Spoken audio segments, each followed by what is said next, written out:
Introduction. Hey there, everyone. Welcome back to our channel. Today, we're going to dive into some essential financial terms that'll help you better express yourself in your next conversation about finances. Checking account. Let's start with a checking account. Imagine it as your money hub. It's like a digital wallet where you deposit your paychecks and from which you can withdraw money whenever you need it. So, when you're at the store or online, you can use it to pay for stuff. Just like a wallet, but in the bank. Savings account. Now, let's talk about a savings account. Think of this as your money's safe.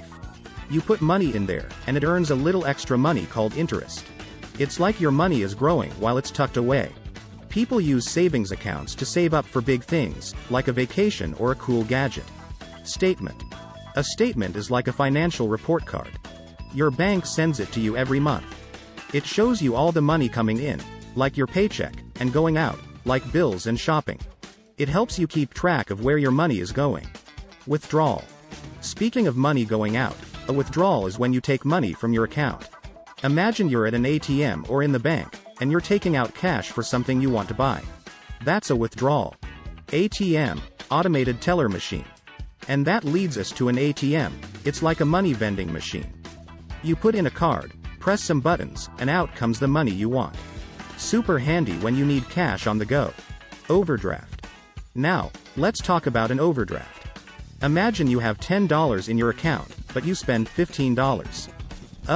An overdraft happens when the bank lets you spend a little extra, but you have to pay them back later. It's like a small loan from the bank to cover the extra spending. Credit score. Your credit score is like your financial reputation. It's a number that shows how responsible you are with money. When you want to borrow money, like for a car or a house, lenders check your credit score to decide if they can trust you to pay them back. Interest rate. When you borrow money, like getting a loan, you have to pay extra on top of what you borrowed. This extra money is called interest. The interest rate is the percentage of extra money you pay. It's like a small fee for borrowing. Loan. And speaking of borrowing, a loan is when someone lends you money, like a friend or a bank. You promise to pay it back over time, often with a bit of extra money as interest. People get loans for things like buying a car or going to college. Stock. Now, let's talk about stocks. Imagine you own a piece of a big pizza. Well, owning a stock means you own a small piece of a big company. When that company does well, your stock goes up in value. It's like having a tiny slice of their success.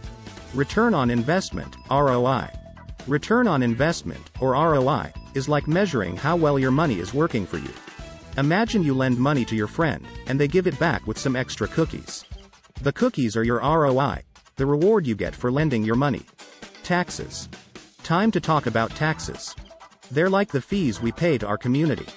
They help build roads, schools, and keep everything running smoothly. It's important to understand how taxes work so you can contribute to your community. IRS, Internal Revenue Service. When we're talking about taxes, you might come across the term IRS. It's like the tax boss, the Internal Revenue Service. They're in charge of collecting taxes and making sure everything is fair and square. Lease. Moving on, let's talk about a lease. Imagine you're renting a house or an apartment. A lease is like a contract that spells out all the rules and agreements between you and the landlord. It's like a promise to follow the house rules. Landlord. The landlord is the person who owns the place you're renting. They're like the caretaker of the property. They make sure everything is in good shape, and you pay them rent in return. Currency and exchange rates. Finally, let's explore currency and exchange rates. Imagine each country has its own special money. That's the currency. And when you want to use money from another country, you need to know the exchange rate, which tells you how much one country's money is worth in another. Thank you.